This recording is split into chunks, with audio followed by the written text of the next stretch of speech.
Hi, I'm Naomi, a registered nurse and part of the Alliance's Practice Transformation Academy team. This video on SMART aim statements is the first part in a collection of online video content called The ABCs of Quality Improvement. We're excited that you're joining us.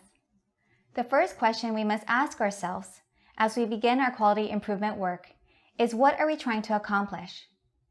Answering this question will help to establish the direction and focus of your quality improvement efforts, define the scope of what you are setting out to achieve, and establish a structure for how to achieve your goal. And it all begins with a well-crafted aim statement.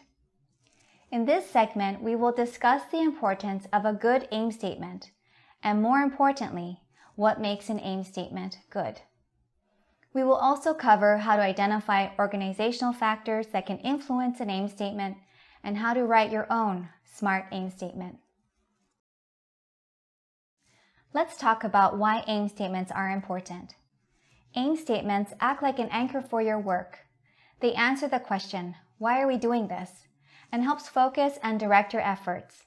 They guide your improvement work by establishing a vision of what success looks like and provide a path to achieve the goal. Importantly, they help build consensus by making sure everyone, from the improvement team up to leadership, is on the same page. And research has shown that teams who develop a good aim statement simply perform better.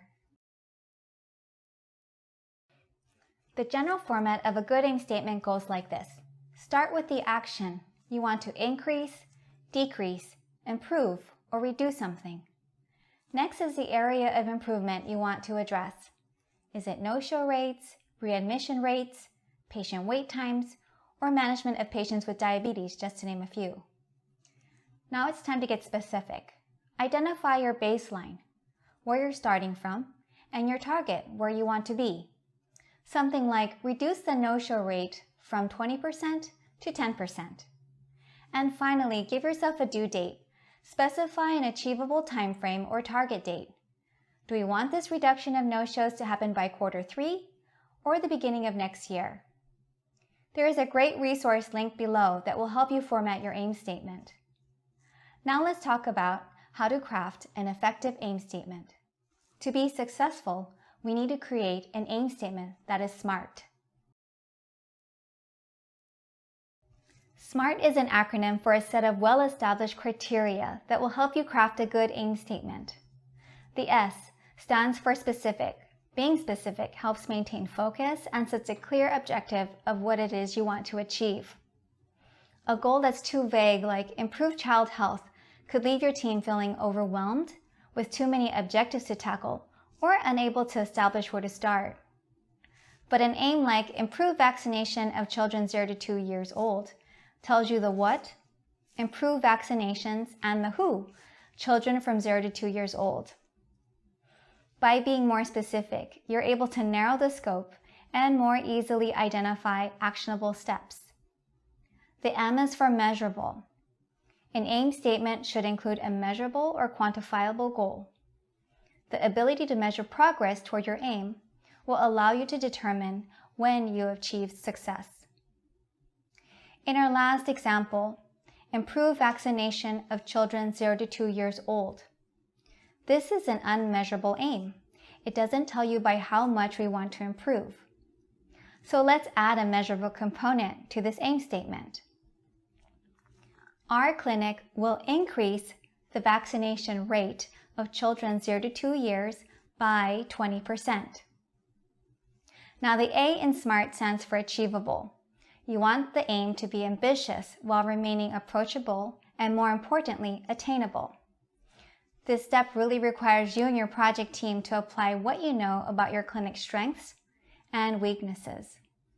You'll need to ask yourself, do we have the resources and support needed to accomplish this goal within the specified time frame? And what limitations or constraints may present a barrier to attaining the goal?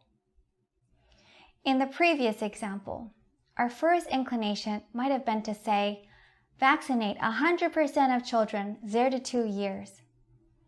Well, ultimately, that may be the goal when beginning your quality improvement process. You need to determine if that's really feasible. And if not, revise the goal to something more attainable and work your way to 100% over time. By taking on too much, you may be jeopardizing the long-term success of your project. Keeping the goal manageable will also make it easier to identify what works and what doesn't, all the while celebrating small wins that contribute to team confidence and project momentum. The R is for relevant. Evaluate whether the aim statement will properly address the problem at hand and if it's aligned with the goals of the organization. Again, its appropriateness will require some reflection by your team. Will this aim statement support the achievement of the goal? Does it align with your organization's mission and vision? Is the aim statement agreed upon by internal stakeholders? And does it seem reasonable and worthwhile to measure? Don't bypass this step. It will ensure your efforts stay aligned with your clinic goals. And an aim statement that is aligned with clinic goals will more likely be approved by leadership and will promote a greater level of buy-in from stakeholders and staff. Finally, the T stands for time-bound. Having a due date establishes a specific time frame in which to achieve your goals. Because without a due date, you may find it difficult to know when to assess the effectiveness of your intervention, and momentum may fizzle out.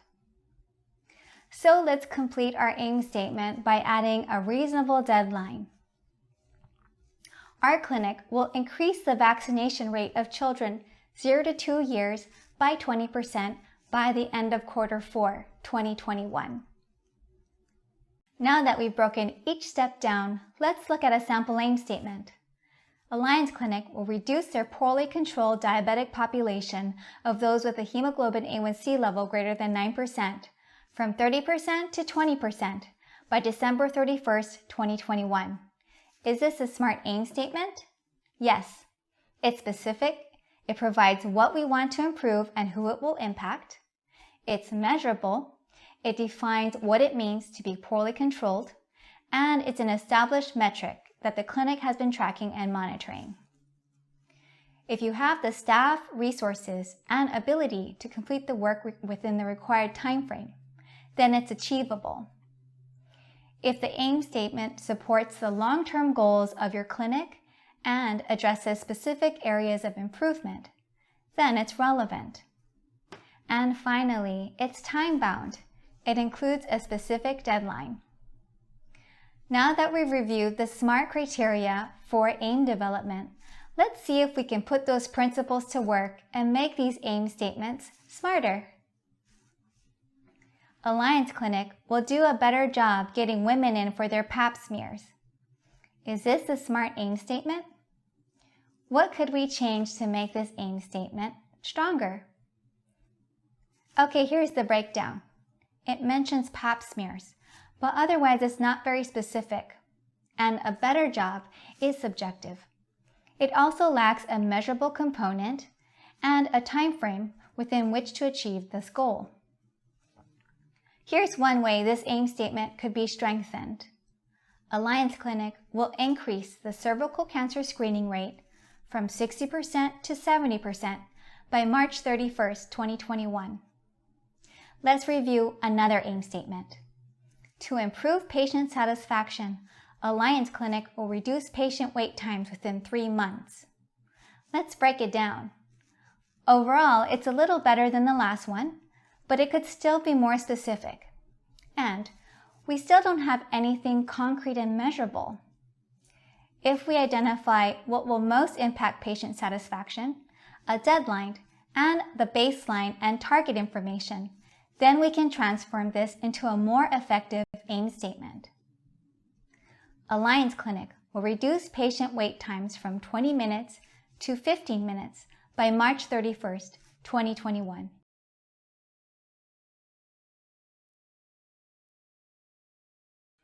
As we come to the end of this segment on SMART aim statements, let's recap the key takeaways.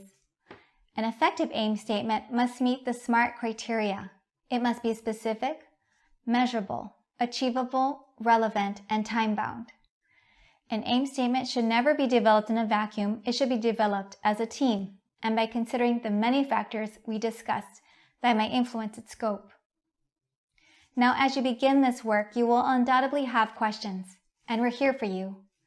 Let's walk through a few common questions, and then we'll talk about how you can connect with us when needed.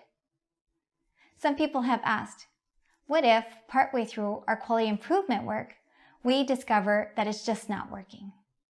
Don't get discouraged. Like anything new, creating smart aim statements will take practice. Your aim statement may go through many revisions as your goals become more focused. For example, your team might decide that it makes more sense to narrow in on a subset of the target population. Just make sure, as you make these adjustments, that your aim statement continues to align with your overall goals. And even once an aim statement has been set, it's a good habit to review progress by assessing its continued relevancy during your regular project planning meetings. Another question we get frequently is around identifying target and benchmark goals.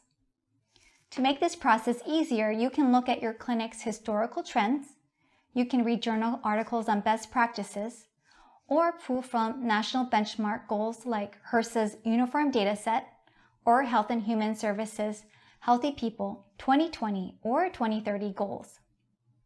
And often talking with colleagues from other clinics of similar size and payer mix who have implemented similar projects or interventions can also provide some insight, especially if they're willing to share information about what their targets were and what they were able to achieve. There are a few resources we recommend for a more in-depth look at SMART aim statements, and you can find them linked below. If you have any questions about how to create or improve an aim statement, or if you need assistance with an improvement project, you can email the practice coaching team at pc@ccah-alliance.org. On behalf of the Practice Transformation Academy team, thank you so much for tuning in. We'll notify you when our next segment on creating a project charter is released.